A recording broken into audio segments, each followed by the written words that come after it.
Bienvenue à toutes et à tous sur cette web-série Les Templiers 900 ans d'histoire.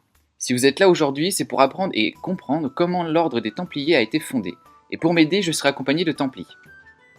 Si tu as des questions Templi, tu n'hésites pas à m'interrompre. Tout commence le 27 septembre 1095, lors du concile de Clermont, où le pape Urbain II lance un appel à la première croisade. Pourquoi ? Car les chrétiens d'Orient sont en danger et subissent des exactions voire des assassinats. Le pape veut que les lieux saints soient défendus, particulièrement le Saint-Sépulcre de Jérusalem, et que les chrétiens soient en sécurité, car depuis l'arrivée des musulmans, en l'occurrence des Turcs seldjoukides, à Jérusalem, le Saint-Sépulcre a été saccagé et l'accès aux lieux saints est désormais interdit aux chrétiens. C'est le cas de le dire, Templi. Le pape demande donc en 1095 au peuple chrétien d'Occident de prendre les armes afin de venir en aide aux chrétiens d'Orient.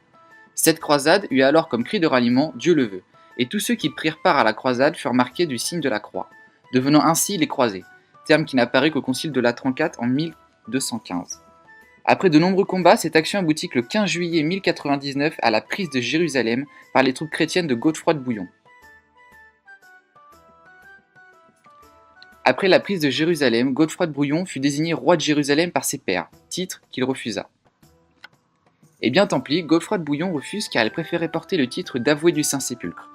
Il mit en place l'ordre des chanoines du Saint-Sépulcre qui avait pour mission d'aider le patriarche de Jérusalem dans ses diverses tâches. Un certain nombre d'hommes d'armes issus des croisades se mirent alors au service du patriarche afin de protéger le Saint-Sépulcre. C'est simple tant pis. Le Saint-Sépulcre est, selon la tradition chrétienne, le tombeau du Christ, c'est-à-dire le sépulcre où le corps de Jésus de Nazareth aurait été déposé le soir de sa mort sur la croix. Suite à la prise de Jérusalem, et plus précisément en 1113, une idée naquit. En effet, l'idée est la création d'une milice du Christ, en latin Militia Christi, qui ne s'occuperait que de la protection de la communauté des chanoines du Saint-Sépulcre et des pèlerins sur les chemins de Terre Sainte. Et bien tant pis, c'est sous ce nom que l'ordre du Temple prit naissance, avec l'ambiguïté que cette communauté monastique réunit dès le départ les oratores, ceux qui prient, et les bellatores, ceux qui combattent. Alors accroche-toi tant pis. Le 23 janvier 1120, lors du concile de Naplouse, concile pendant lequel fut reconnu officiellement par le patriarche de Jérusalem, Gormond de Piquigny, sous l'impulsion du duc de Pin et Godefroy de Bouillon, la milice des pauvres chevaliers du Christ et du temple de Salomon, en latin Pauperes Comilitones Christi Templique Solomonici. Je te remercie de ton soutien, Templi. Cette nouvelle milice ainsi créée ne pouvait survivre qu'avec l'appui de personnes influentes. Hugues de Payens réussit à convaincre le roi de Jérusalem, Baudouin II, de l'utilité d'une telle milice. Chose assez aisée, vu l'insécurité régnant dans la région à cette époque. Les chevaliers prononcèrent les 3 vœux, de pauvreté, de chasteté et d'obéissance, faisant d'eux de véritables moines soldats. J'y arrive, Templi, et crois-moi, tu vas être étonné. Le mot de temple renvoie au temple de Salomon, généralement c'est ce qu'on pense, et d'ailleurs dans le titre qu'ils vont prendre c'est ça qu'on voit, mais le temple c'était tout simplement une église qui s'appelait le temple du Seigneur et qui avait été fondée sur le dôme du rocher. Le dôme du rocher qui est musulman, quand les Francs sont arrivés à Jérusalem, ils ont pris ce dôme du rocher, ils l'ont baptisé le temple du Seigneur, ils en ont fait une église. Et en fait comme le roi de Jérusalem a donné à ses chevaliers le palais Al-Aqsa qui est juste à côté, qu'il a abandonné, qui avait été son premier palais royal. Eh bien, par contraction, c'est devenu le temple et le temple de Salomon, parce que c'était l'ancien emplacement du temple. Mais on n'avait plus de traces. Donc c'est un peu étonnant comme origine. Cependant, malgré le soutien de Baudouin II, cette milice n'est pas encore un ordre et reste néanmoins assez faible. Eh bien, la notoriété de la milice ne parvient pas à s'étendre au-delà de la Terre Sainte. De plus, le soutien du pape Honorius II est primordial. C'est pourquoi Hugues de Payens, accompagné de 5 autres chevaliers, donc Godefroy de Saint-Omer, Payen de Montdidier, Geoffroy Bizol, Archambault de Saint-Amand et Roland. Ils embarquèrent pour l'Occident en 1127 afin de porter un message de Baudouin II destiné à Bernard de Clairvaux, pour lui faire comprendre la nécessité de la création d'un ordre afin que celui-ci soutienne le projet devant le pape.